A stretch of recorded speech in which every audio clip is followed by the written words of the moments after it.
What if I told you that a marketing executive drinking hangover cure in Thailand built the world's most powerful lifestyle empire by creating a product category that didn't exist? Meet Dietrich, the visionary who transformed a syrupy Thai energy tonic into a 27 billion media sports empire that redefined what a beverage company could become. While Coca-Cola and Pepsi fought over market share in sodas, Dietrich identified something revolutionary. He wasn't selling a drink, he was selling a lifestyle, an identity, and a gateway to human potential. This isn't just another energy drink success story. This is a deep dive into the mental operating system of one of the history's most unconventional strategic minds. Dietrich understood that brand and growth were more important than profits, reinvesting everything for the first 15 years, building a business model that emphasized owned media and events over traditional advertising decades before content marketing became mainstream. Here's what's different in this podcast and episode. We're not just telling you what Dietrich did, okay? I have reverse engineered exactly how his mind worked. The contrarian thinking that let him see opportunity where others saw a niche health drink. The guerrilla marketing strategies that weren't seen at the time. How Dietrich bootstrapped Red Bull to $1 billion company, turning college students and extreme athletes into brand evangelists instead of buying expensive traditional advertising. The strategic framework that built Red Bull into what few other brands have achieved. And from discovering Krating Daeng in Thailand to creating a sports, media, and real estate empire around the brand. Dietrich's mental models around lifestyle marketing, content creation, cultural influence created something unprecedented. A beverage company that owns Formula One teams, produces Hollywood films, and stages death-defying stunts that capture global attention. For founders, you'll discover the exact decision-making process that Dietrich used to create entirely new product categories, build authentic brand communities, and turn marketing spend into content assets that generate value for decades. For investors, you'll learn to identify companies that aren't just selling products but building cultural movements, and how to spot founders who understand that in the attention economy, owning the narrative is more valuable than owning the distribution. Because understanding how Dietrich's mind worked isn't just about energy drinks. It's about mastering the mental models that turn products into platforms and brands into a dynasty. By the end of this analysis and episode, you'll possess the same strategic thinking frameworks that created a lifestyle empire so complete it convinced millions of people worldwide that they needed wings to fly. Let's dissect the dynasty designer. And let's start off with his principles and value. So, Dietrich's principle is purpose driven, entrepreneurship beyond just money. Dietrich didn't start Red Bull just to get rich. His main drivers were a desire for freedom and independence. The joy of working on projects, he believes that product quality and employee motivation are just as important as short-term profits. His motto is, the journey is the goal, and I don't go to a summit just to stand at the top, but to climb it. The top is the end. He also famously said, you must not confuse the creativity of the Red Bull brand with our business conduct. I was raised with the motto, you don't make debts. He also strongly believes in paying taxes in his home country, Austria, rather than using tricky ways to avoid them. Dietrich often focused on long-term growth and brand building by reinvesting nearly all profits back into the company for many years. Rather than taking out dividends, he maintained zero debt from banks throughout Red Bull's growth, which is very unusual for such a large company. He also kept the company's main operations in Austria, ensuring taxes were paid there. Now, here's the modern alpha for you.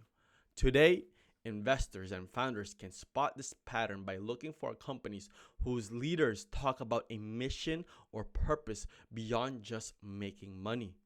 Look for founders who are deeply passionate about their product and service, and also disciplined with their finances. Founders who are showing a willingness to invest heavily for long-term vision, even if it means slower immediate payouts. Now, founders who truly love the climb aren't just focused on the summit. They tend to build more resilient and impactful businesses. Now, what is Dietrich's approach when it comes to hiring? Well, he prioritized talent and loyalty and tolerate mistakes, but only once.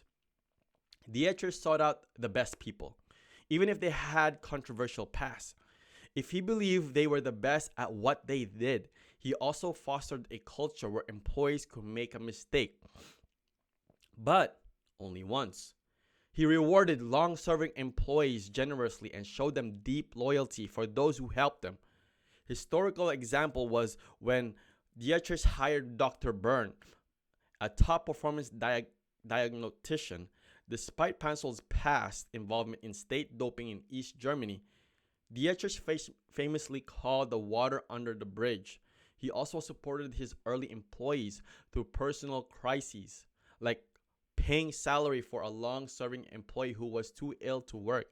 He also invests heavily in developing young talent like Sebastian through programs like the Red Bull Junior team.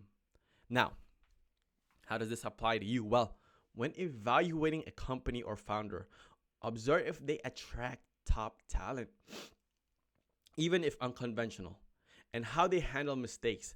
A leader who focuses on exceptional skill and potential and is willing to forgive a single misstep can build a very strong and dedicated team. Also, look for internal talent development programs, as these show a commitment to long-term human capital. Now let's move on to the next category, decision-making framework. Well, Dietrich's decision-making process is trust your gut and create your own market. Dietrich often relied on his strong intuition and conviction, even when there was no existing market data to support his ideas. He believed in creating a market rather than just entering an existing one. So, when he started Red Bull, he declared there's no market for Red Bull. We will create one. Reminds me of Steve Jobs. This was a bold statement, not based on existing market research. His choice of Red Bull gives you wings slogan, after rejecting many other ideas, also came from a strong gut feeling, giving his marketing team a hard time until he felt it was right.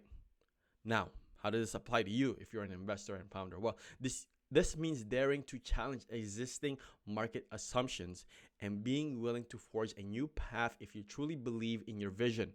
For investors, look for founders with strong, well-reasoned convictions who aren't afraid to go against the grain, especially when they aim to define a new product category or market. A true innovator doesn't just fill a gap. They create a gap for others to follow. Now, let's move on to the next category, which is failures and pivots. Well, Dietrich learns from mistakes and adapt relentlessly. Dietrich experienced multiple failures, but he didn't let them stop him. Instead, he learned from them and adjusted his strategies. He pulled out off ventures that weren't working and pivoted to new approaches. So his first attempt at a second drink, Red Rooster, failed because it offered no consumeristic added value compared to the Red Bull. He learned this lesson and applied it to the Carp Diem, which was loaded with Far Eastern wisdom and esoteric health teaching to give it a deeper meaning. He also withdrew Red Bull Cola from the American market when it didn't succeed as expected. The long planned motorsport project at the A1 ring failed due to public protests and environmental concerns, but he later rebuilt a smaller version. The Red Bull Air Race was also suspended due to rising costs and location issues. Now, for the modern alpha, the alpha for you is don't be afraid to fail, but be quick to admit when something isn't working and pivot. For founders, this means having the courage to abandon underperforming projects. Now, for investors, look for companies that don't stubbornly cling to failed ventures. Their ability to pull the plug, learn, and reallocate resource is a sign of strong leadership and accept adaptability. Speaking of leadership, what is his approach, mental model, and decision making framework for leadership? Well, he fosters a unique performance driven culture while maintaining control. Dietrich transitioned Red Bull from a small, family like company to a global corporation, but kept an informal atmosphere, which is no dress code. Combined with high performance expectations, he also maintains tight control over the vision while allowing subsidiaries independence.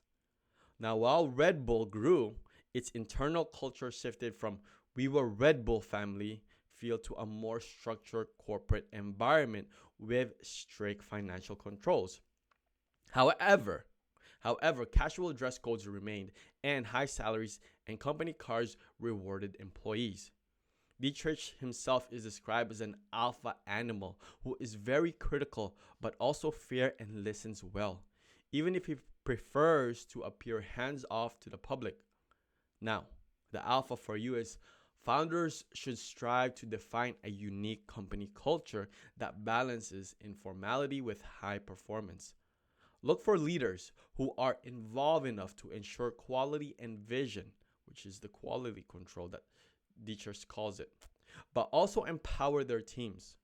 A culture that rewards effort, allows for some autonomy, but maintains high standards is often a winning combination. What is Dietrich's innovation principle? Well, it is continual reinvention and expanding boundaries. Dietrich wasn't content with just selling an energy drink. He constantly sought out to innovate and expand into entirely new business areas, always keeping the brand's core message in mind. So, Red Bull didn't just sell drinks, it created a vast marketing, sports, leisure, and media conglomerate.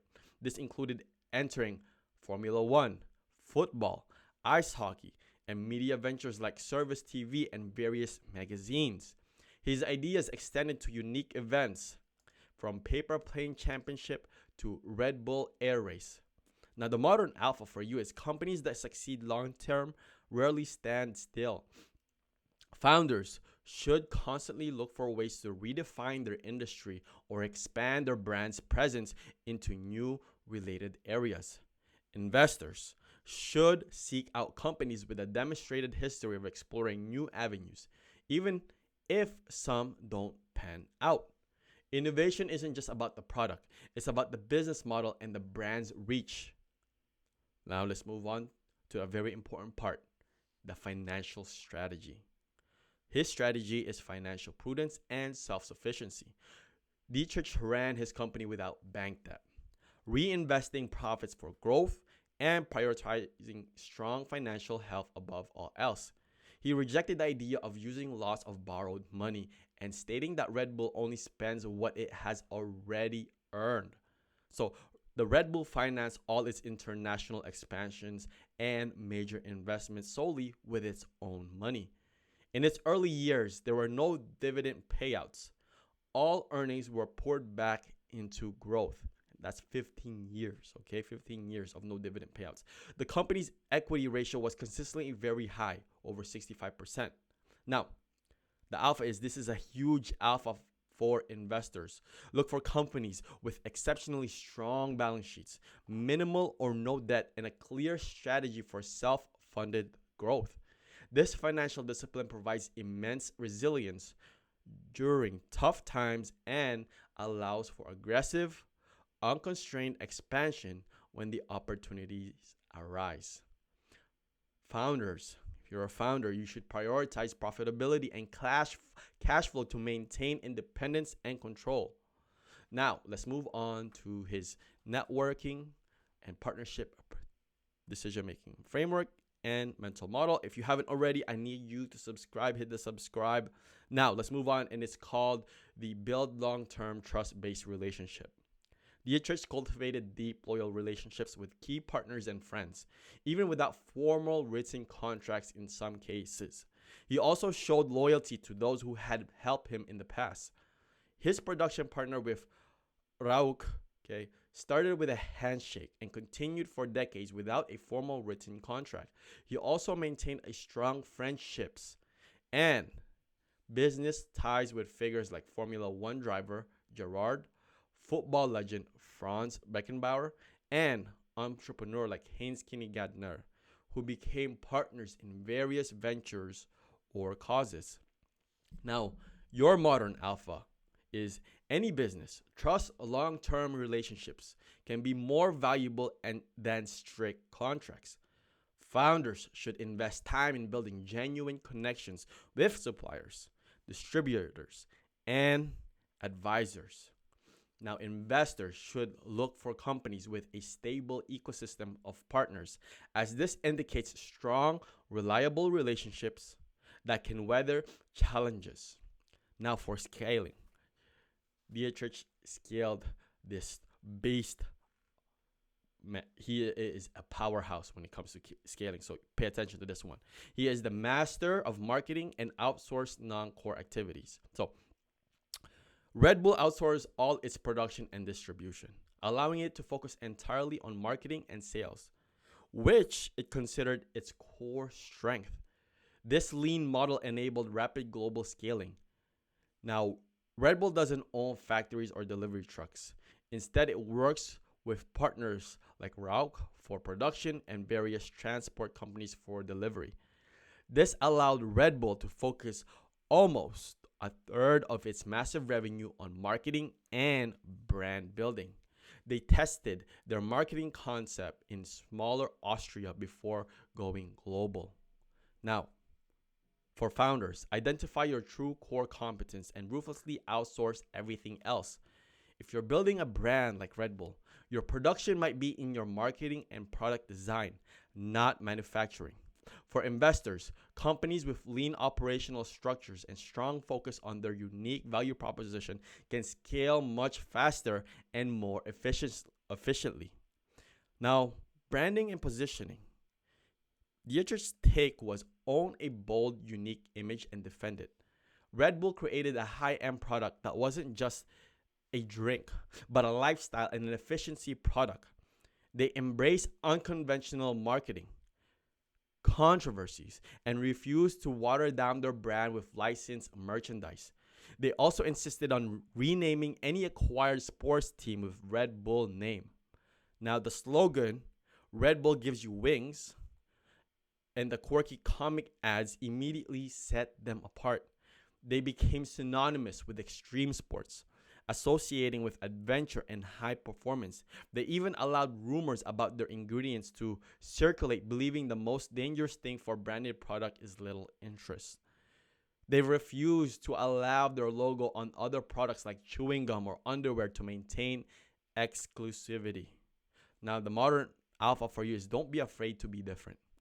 Founders should focus on creating a brand identity that is bold, memorable, and evokes strong feelings. Resist the temptation to dilute your brand by putting it onto too many products. Now, for investors, look for companies that have a clear and distinctive brand story, a strong emotional connection with their customers, and willingness to control their brand image aggressively.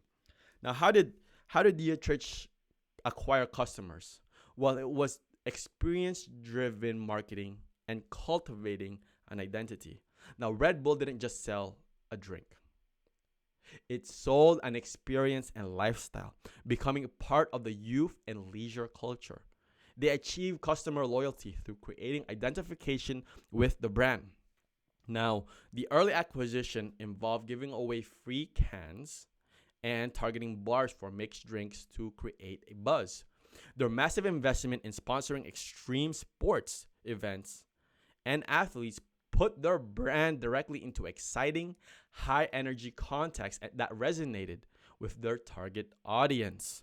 They leverage product placement in movies and with celebrities without paying for it because the brand was so cool enough on its own. Now, the modern alpha is that think that beyond traditional advertising. How can your product become an integral part of your customer's lifestyle or identity? Focus on creating experiences and content that generate organic buzz and deep engagement. This means investing in community, events, and unique content the customer want to share rather than just interruptive ads. Well, when it comes to crisis management, all right, he has one philosophy: maintain control over the narrative. So, Dietrich preferred to address controversies through legal means or simply not commenting, especially when negative news didn't fit the brand's image. So, when Red Bull faced health concerns and bans in countries like France and Scandinavia, they fought legally, adapted their product where necessary, or added warnings without changing their core marketing. When a player for the New York Red Bulls was caught doping, the players were quickly suspended and left the team. Negative events like plane crashes involving Flying Bulls aircraft were omitted from official company history. Now, what is the modern alpha? In a crisis, control the message and be decisive. But don't overreact or get defensive in a way that hurts the brand. Founders should have a clear communication strategy and be prepared to make tough decisions to protect the company's reputation. Sometimes silence or a firm no comment is more effective than a lengthy justification. Now, resource allocation. What is the framework for that? Well, he concentrated investments in the core strengths. Dietrich allocated enormous resource to marketing and brand building, prioritizing these areas far above production or distribution. He also ensured that investments align with the brand's image and strategic goals. So when Red Bull invests roughly a third of its annual revenue in marketing and brand promotion, which is significantly more than any competitors, a third of that marketing budget goes directly into sports sponsoring, with half of that specifically for motorsports. This shows a clear, consistent focus on what drives their brand awareness and sales. Now, the modern alpha is founders should identify their core competitive advantages. In products, it could be sales, it could be marketing, it could be technology, it could be data, it could be AI, and allocate disproportionate amount of resources to it. Don't try to be good at everything. Now, for investors, look for companies that demonstrate disciplined, strategic spending aligned with their stated priorities, especially if those priorities are unique to their industry. Now, negotiation and timeless principle. Well, trust and directness. Dietrich valued handshake agreements and believed in direct, straightforward dealings, especially with long-term partners.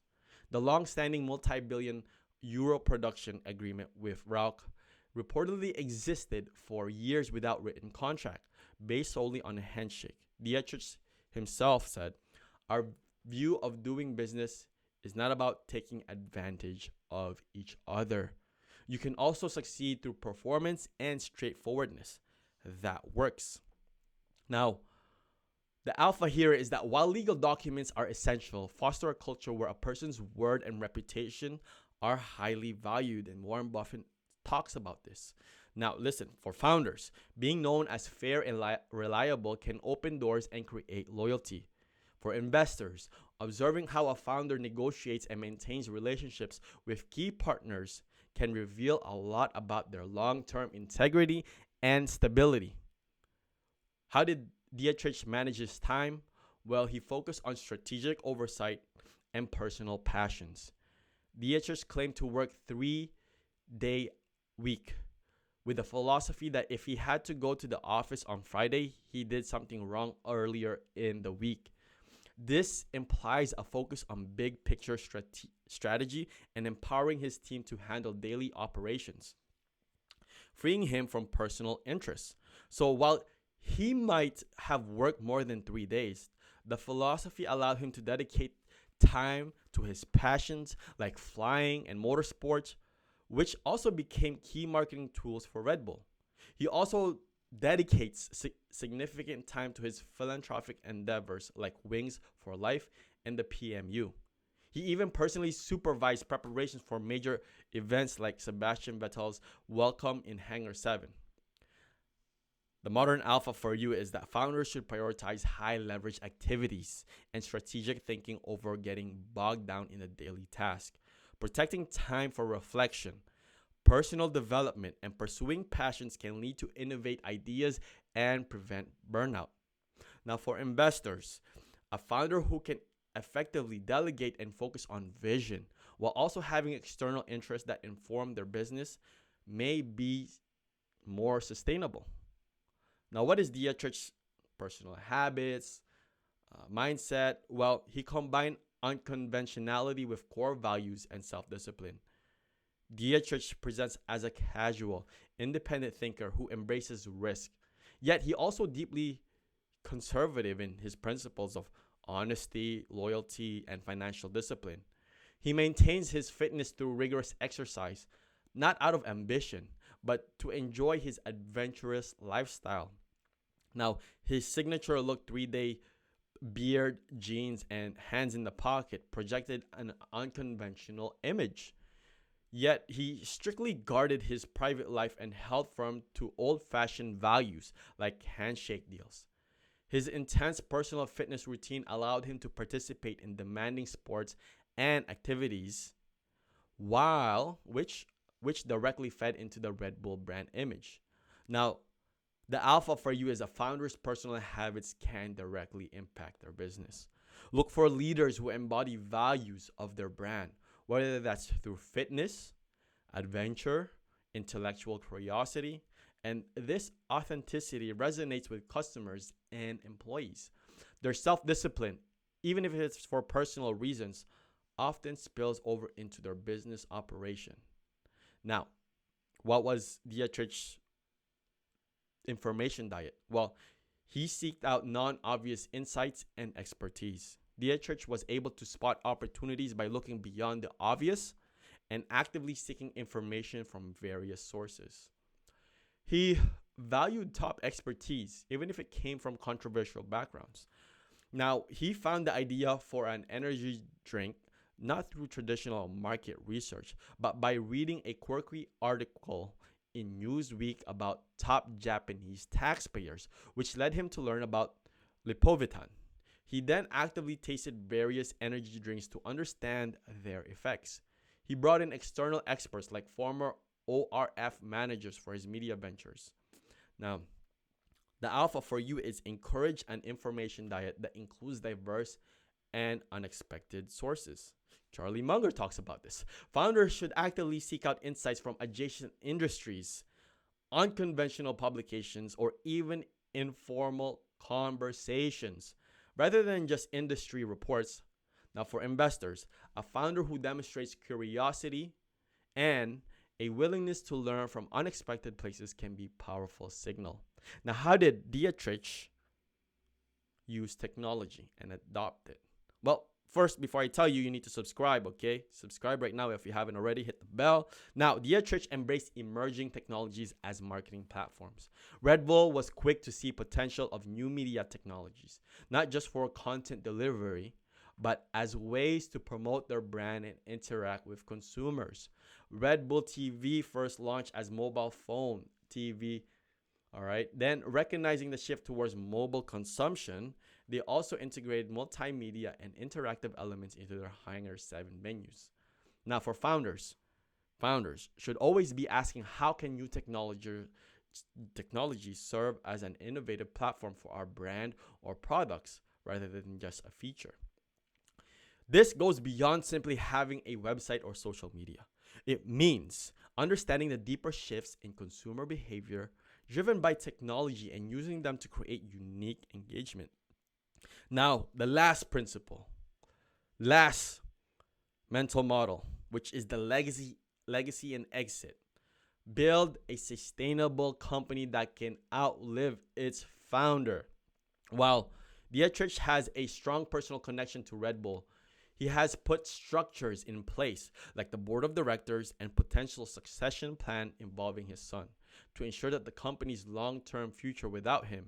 He has categorically ruled out selling his shares or taking the company public, emphasizing its private and independent nature. So Dietrich stated clearly that he wants his son, Mark, to join the company if he wants to and the time is right.